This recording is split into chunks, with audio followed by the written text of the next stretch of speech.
Well, good morning. Les Miller here.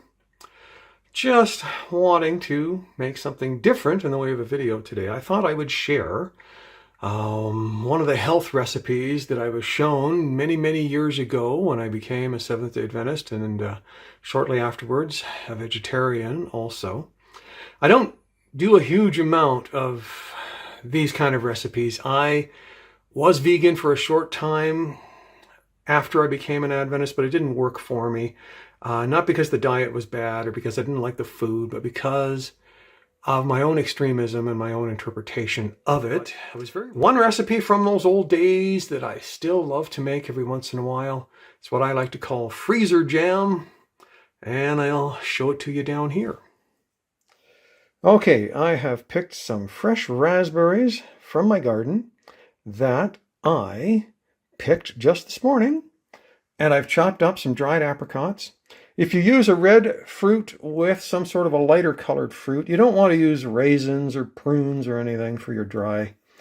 It just won't look good. But I've seen strawberry and pineapple with the sulfites washed off. I've used pear, dried pears, and apple, a whole bunch of fruit combinations. You just want a red fruit, a soft fruit that can mush easily, and you want a good supply of dried fruit. What happens here, it's basically a low sugar jam. The dried fruit will absorb the moisture from the raspberries and thicken it up so you don't need sugar and you don't need pectin. So I'm going to take a potato masher, crush the raspberries as best I can. Trying to get a better view here. Or you could try a blender, but the thing is, the chunks of dried fruit won't really blend too well. They'll just gum up and won't, unless you cut them really small already. What I like to do, just mush it like this. Okay.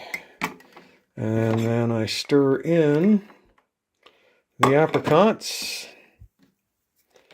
Get the rest of them here. I may not have enough. If you got lemon juice, add lemon juice as well. That'll bring out the flavor, maybe help preserve it a little longer. I don't at the present moment. After a few hours in the fridge, once it's started some absorbing, you can try mushing it a little further once the dried fruit is soft. And that should make it easier to squish the apricots down into something that's more like one homogeneous mixture. Right now, they're just going to have small lumps of apricots, but you know what? That's fine with me. It's amazing on toast.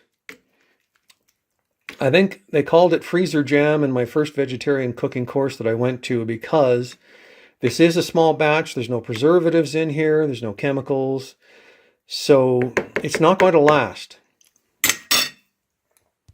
And that was another part of the whole thing with me feeling like I was too extreme when I was vegan, because we were trying all these recipes, and this was one thing I didn't like about it, was that you had to constantly make fresh food all the time. Nothing lasted.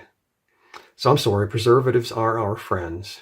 You want to buy stuff on the shelf in the grocery store, you've got to have chemicals on it. That's just the way life is. I'm going to get the lid on this. I'm going to put it on in the fridge, and tomorrow morning should be nice and thick and very, very tasty on some peanut butter toast.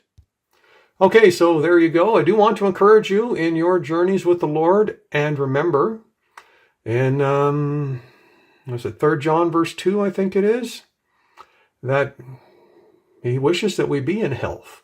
That health is a part of our spirituality. Just something to think about. So I hope you enjoyed this little recipe, and may God bless you.